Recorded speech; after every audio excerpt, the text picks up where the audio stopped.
Salmos de número 3.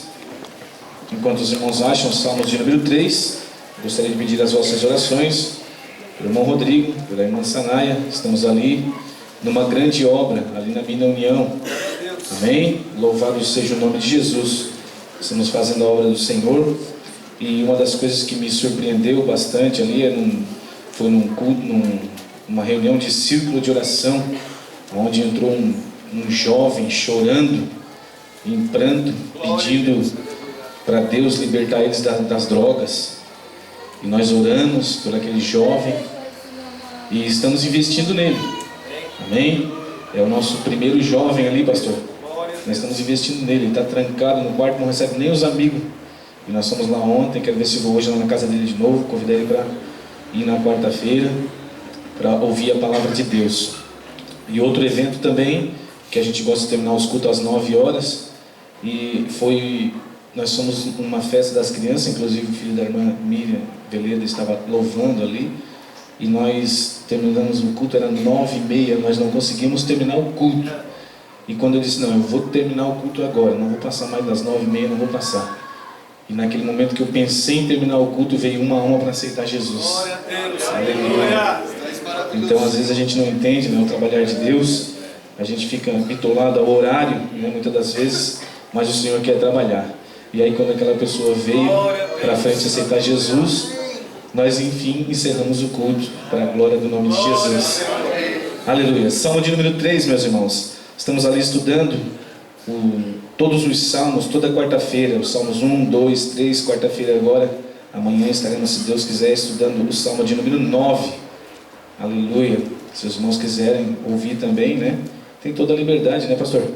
Amém? Não pode deixar de vir aqui, mas tem toda a liberdade também de ir lá aprender da palavra de Deus. Salmo de número 3. O Senhor, ó Senhor, como se tem multiplicado os meus adversários. São muitos que se levantam contra mim. Muitos dizem da minha alma, não há salvação para ele em Deus. Mas tu, Senhor, és um escudo para mim, a minha glória e o que exalta a minha cabeça.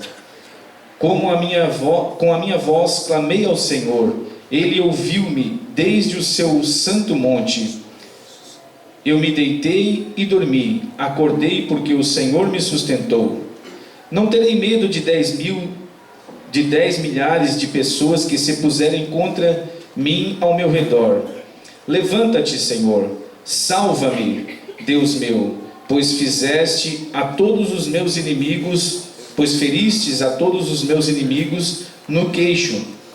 Quebrastes os dentes dos ímpios. A salvação vem do Senhor, sobre o teu povo seja a tua bênção. Os irmãos podem tomar os vossos assentos. Amados irmãos, gostaria de compartilhar algumas coisas que eu aprendi aqui sobre estes salmos. É um salmos que, se você ler ali na epígrafe dele, ali, vai dizer assim, ó, um salmo de Davi, de quando ele fugiu de seu filho Absalão. É um salmos que o filho de Davi, mesmo Davi sendo rei, o filho dele planejou e tramou algo para roubar o trono de Davi.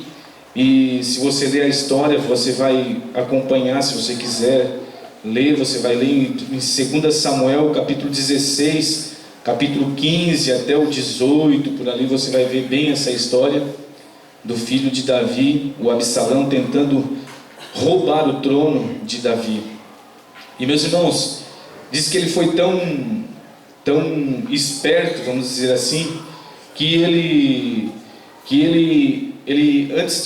ficava lá na porta da cidade e as pessoas vinham ter com o rei Davi, e antes de ter com o rei Davi, as pessoas olhavam para ele e consultavam com ele também.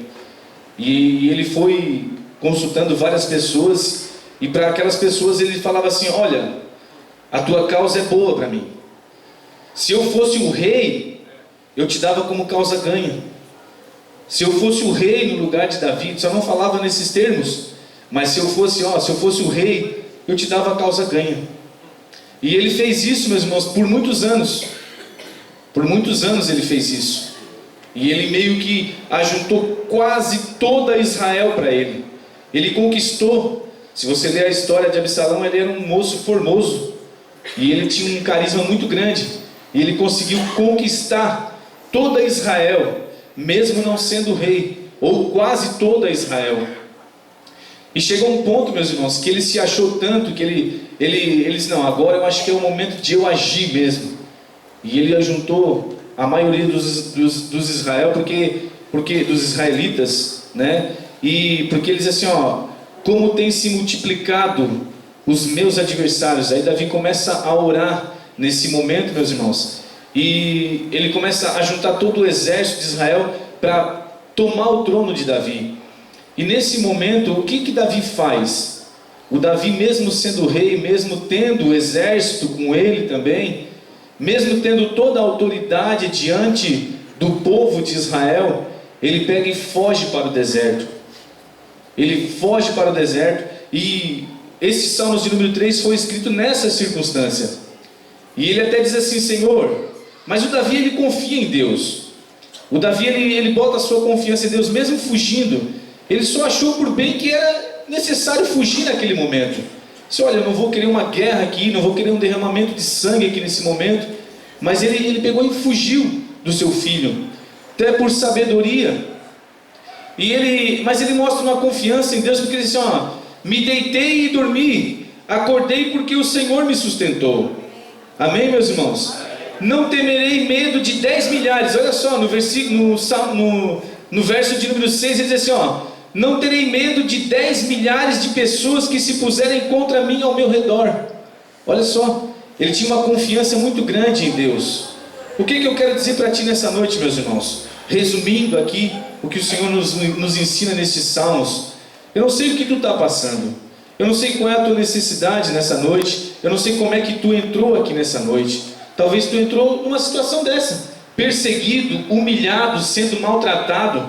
As pessoas aqui, meus irmãos, elas falavam mal de Davi, porque se você disser, olha, ele expressou para Deus aqui, ele diz assim, ó, no verso de número 2, diz assim, ó, muitos dizem da minha alma, não há salvação para Deus nele. Olha só, eles falavam mal de Davi, literalmente, porque um pai fugir de um filho não é fácil, meus irmãos.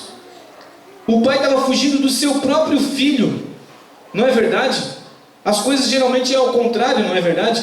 As coisas geralmente não, o pai vai repreender o filho, mas nesse caso aqui, o pai estava fugindo do filho, ele estava passando por uma humilhação muito grande. E o que muitas das vezes acontece com a gente, meus irmãos? Muitas das vezes acontece que num momento de dor, num momento de sofrimento, a gente quer se esconder, não é verdade?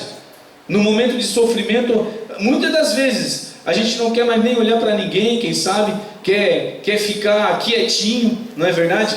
Quer ficar lá calado nesse momento, ou então a gente quer agir de uma maneira, ou não, eu vou resolver isso aqui com meus próprios punhos, vou resolver com meus braços isso aqui, eu vou resolver isso aqui da minha situação, da minha maneira, não é verdade, meus irmãos?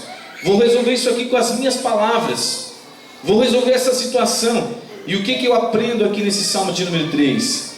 Que o Davi, ele nem se calou e nem tomou partido nessa situação. Ele deixou Deus agir pela causa dele.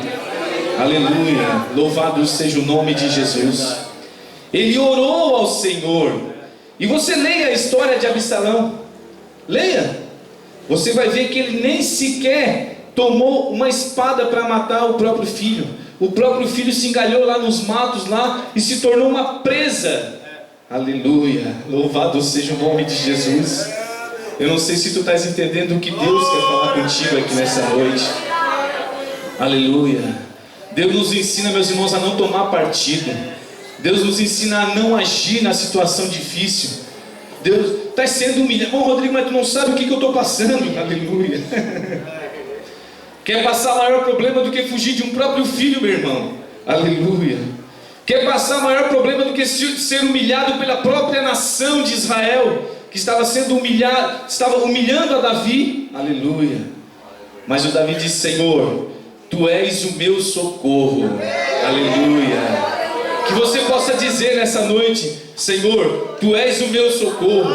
E não toma partido na tua situação. O Senhor diz para ti: te cala, que eu vou agir. Aleluia. Louvado seja o nome de Jesus. Eu agradeço essa oportunidade em nome